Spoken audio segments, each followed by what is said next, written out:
गैर मान्यता प्राप्त मदरसे में बाहर से बंद था ताला, अंदर चल रही थी पढ़ाई। मदरसे की जांच करने पहुंचे जिला अल्पसंख्यक अधिकारी। गैर मान्यता प्राप्त मदरसे में लटकता मिला ताला खुलने का घंटों इंतजार करते रहे अधिकारी। पुलिस बल बुलाकर खुलवाया गया मदरसे का ताला। बाहर से ताला, अंदर बड़ी संख्या में पढ़ती मिली छात्राएं। 2 कमरों के आवासीय परिसर में चलता मिला मदरसा। एक मौलाना द्वारा संचालित किया जा रहा है मदरसा।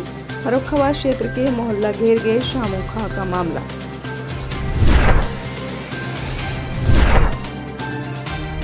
शाइन सिटी के सीएमडी राशिद नसीम की करोड़ों की प्रॉपर्टी होगी कुर्क। राशिद नसीम इन दिनों दुबई में पनाह लिए हुआ है। हाईकोर्ट ने प्रत्यर्पण की कार्रवाई तेज करने को कहा। 17 अक्टूबर को प्राइमरी रिपोर्ट सौंपने के आदेश दिए हैं। लखनऊ जेल के अधीक्षक से रिपोर्ट भी तलब की है। ईओडब्ल्यू ने अब तक जांच के बारे में कोर्ट को दी जानकारी। 17 अक्टूबर को होगी मामले की अगली सुनवाई। अंकिता हत्याकांड पर नगरपालिका मजिस्ट्रेट हरिद्वार ने दिया बयान। नगरपालिका मजिस्ट्रेट का अवधेश कुमार, नगरपालिका मजिस्ट्रेट हरिद्वार का बयान। हत्याकांड के बाद मुख्यमंत्री के निर्देश पर होटल संचालकों को नोटिस जारी किया गया है और अगर कोई अवैध होटल चलाया जा रहा है तो उस पर शिकंजा कसा जाएगा। अशोक गहलोत ने सोनिया गांधी से की मुलाकात। सीएम अशोक गहलोत ने सोनिया से की मुलाकात। विवाद के बाद सोनिया गहलोत के बीच अहम बैठक। सोनिया और अशोक गहलोत के बीच हुई बैठक। करीब 1.5 घंटे तक चली दोनों के बीच बैठक। सोनिया गांधी से पूरी बातचीत की। पार्टी ने मुझे कई जिम्मेदारियां दी हैं। मैं कांग्रेस का वफादार सिपाही ही रहा हूं। मेरा दुख कोई नहीं जान सकता। ये संदेश गया कि सीएम रहना चाहता हूं। 2 दिन पहले की घटना से आहत हूं। पूरे मामले में मैंने खेद जताया है। मैं अध्यक्ष पद का चुनाव नहीं लड़ूंगा। 8 देशों के मेहमान करेंगे काशी के दर्शन। अगले साल जनवरी में काशी आएंगे विदेशी मेहमान। योगी सरकार ने दिए भव्य स्वागत के निर्देश। मेहमानों के आगमन पर स्कूली बच्चे करेंगे स्वागत। काशी को सांस्कृतिक एवं पर्यटक राजधानी का दर्जा।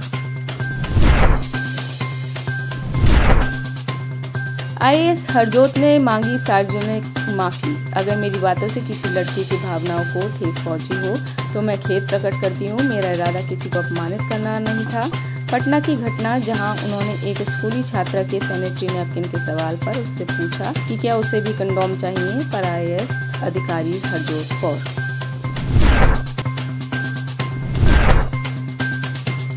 यूपी सरकार कर्मचारियों को दिवाली से पहले बोनस और बड़ा भत्ता देगी।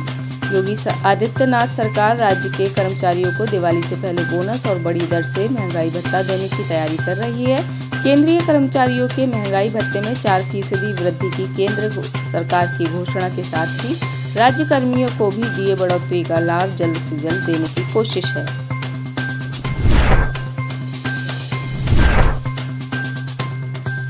आज रिटायर होंगे मेघालय के राज्यपाल सत्यपाल मलिक। आज करेंगे किसान राजनीति। मेघालय के राज्यपाल सत्यपाल मलिक आज हो रहे हैं सेवानिवृत्त। रिटायरमेंट से पहले ही सत्यपाल मलिक ने भारतीय जनता पार्टी और प्रधानमंत्री नरेंद्र मोदी के खिलाफ मोर्चा खोला हुआ है। वो किसी न किसी तरह के आरोप और हमले पीएम मोदी पर करते आ रहे हैं। 3 अक्टूबर को शामली में होने वाले किसान सम्मेलन में वो राष्ट्रीय लोकदल के राष्ट्रीय अध्यक्ष जयंत चौधरी के साथ मंच साझा करेंगे। सेवानिवृत्ति के बाद वो राष्ट्रीय लोकदल पार्टी में शामिल हो सकते हैं। सत्यपाल मलिक 2024 का लोकसभा चुनाव लड़ने की मंशा रखते हैं। उनकी निगाहें जाटलैंड के शामली जिले की कैराना लोकसभा सीट पर है, जो कि मौजूदा समय भारतीय जनता पार्टी के पास है।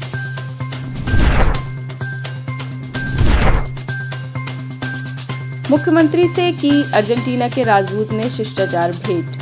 मुख्यमंत्री योगी आदित्यनाथ जी से गुरुवार को अर्जेंटीना के राजदूत यूगो जेवियर गोपी ने शिष्टाचार भेंट की। भेंट के दौरान राजदूत गोपी जी ने मुख्यमंत्री जी के नेतृत्व में उत्तर प्रदेश के प्रत्येक क्षेत्र में हो रहे सकारात्मक बदलाव और सर्वसमावेशी विकास नीतियों की सराहना की। राजनयिक गोपी ने उत्तर प्रदेश में महिला सुरक्षा, सम्मान और स्वावलंबन की दिशा में मुख्यमंत्री जी के नेतृत्व में किए जा रहे प्रयासों, विशेषकर मिशन शक्ति को प्रभावशाली बताते हुए प्रदेश में महिला उद्यमिता के प्रोत्साहन की नीतियों की सराहना की। नोएडा प्राधिकरण टीम पहुंचेगी ग्रैंड ओमेक्स सोसाइटी। श्रीकांत त्यागी की पत्नी और सोसाइटी के लोगों में हुए विवाद के मामले में ग्रैंड ओमेक्स सोसाइटी के 100 फ्लैटों के कब्जों पर आज चलेगा प्राधिकरण का बुलडोजर। ग्रैंड ओमेक्स सोसाइटी में सर्वे के बाद प्राधिकरण करेगा कार्रवाई। प्राधिकरण ने 48 घंटे में खुद ही अतिक्रमण हटाने का अल्टीमेटम दिया था।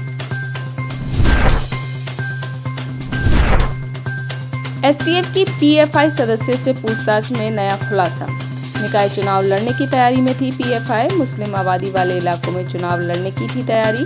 बलरामपुर, शाहजहांपुर, बहराइच, अलीगढ़, मुरादाबाद, बागपत, रामपुर जिलों में प्रत्याशी उतारने की थी तैयारी। सोनिया गांधी से मिलने के बाद सचिन पायलट का बयान। राजस्थान में जो भी घटनाक्रम रहा उस पर चर्चा की गई। 2023 विधानसभा चुनाव मिलकर लड़ने पर चर्चा की गई। 5 साल भाजपा और 5 साल कांग्रेस की परिपाटी को तोड़ने पर चर्चा की गई। अपनी भावनाओं को मैंने कांग्रेस अध्यक्ष तक पहुंचाया। देश में बनी मलेरिया वैक्सीन को मिली निर्यात की मंजूरी। भारत के ड्रग रेगुलेटर ने देश में बनी मलेरिया की वैक्सीन के निर्यात को मंजूरी दे दी है। Drug controller general of India ने वैक्सीन को दी 2 लाख डोज के ब्रिटेन को निर्यात करने की मंजूरी।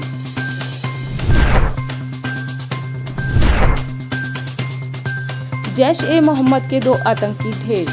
दक्षिण कश्मीर के कुलगाम जिले में सुरक्षा बलों आतंकी संगठन जैश-ए-मोहम्मद के 2 आतंकवादियों के मुठभेड़ से कुछ देर पहले आतंकवादियों से सरेंडर करने के लिए कहा गया, लेकिन उन्होंने इनकार कर दिया। दोनों आतंकी मुठभेड़ में ढेर।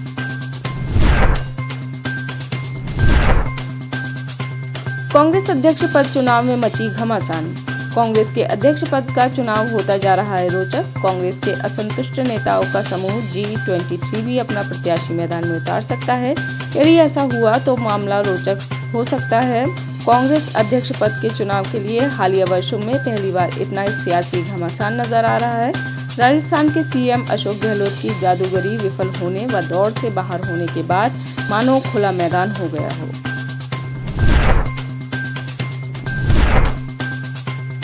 G20 समिट के लिए इंडोनेशिया का समर्थन करेगा भारत।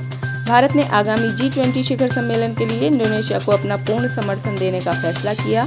ये कदम ऐसे समय में उठाया जब यूक्रेन पर रूसी अटैक के बाद से समूह के भीतर मतभेद सामने आए हैं।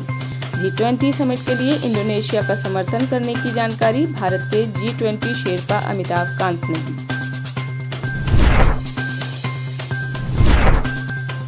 अफगानिस्तान में 19 लोगों की मौत और 27 घायल। अफगानिस्तान की राजधानी काबुल में शिया बहुल इलाके में शुक्रवार तड़के हुआ बम ब्लास्ट में 19 लोगों की मौत और 27 अन्य घायल हुए।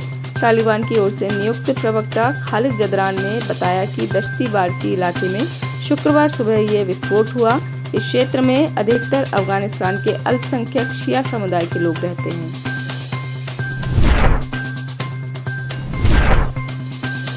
पीएफआई पर एक्शन से बौखलाया Pakistan. Popular Front of India के खिलाफ कार्रवाई को लेकर पाकिस्तान परेशान।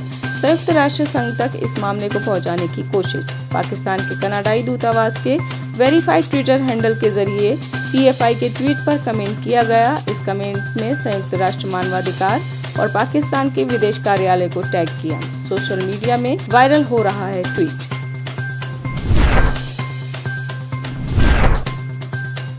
भारत में आतंकी हमलों का खतरा।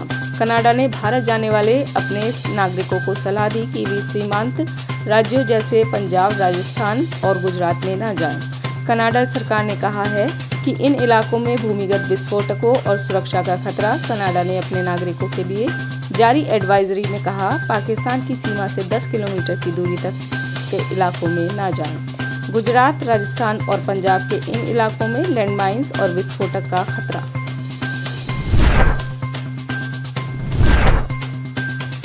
मलाला यूसुफजई ने की हॉलीवुड की आलोचना। सामाजिक कार्यकर्ता और नोबेल शांति पुरस्कार की विजेता मलाला यूसुफजई ने हाल के दिनों में हॉलीवुड में प्रतिनिधित्व को लेकर सवाल उठाया। उनका कहना है कि दुनिया में 25% आबादी मुस्लिमों की है, लेकिन प्रमुख टीवी शो में मुस्लिम अभिनेताओं की प्रमुख भूमिकाएं केवल 1% हैं। मलाला ने वैराइटीज पावर ऑफ विमेन कार्यक्रम को संबोधित करते हुए ये बात कही। आप इस खबर के बारे में क्या सोचते हैं, हमें कमेंट सेक्शन में बताएं। साथ ही ब्रह्मास्त्र न्यूज को सब्सक्राइब और शेयर भी जरूर करें।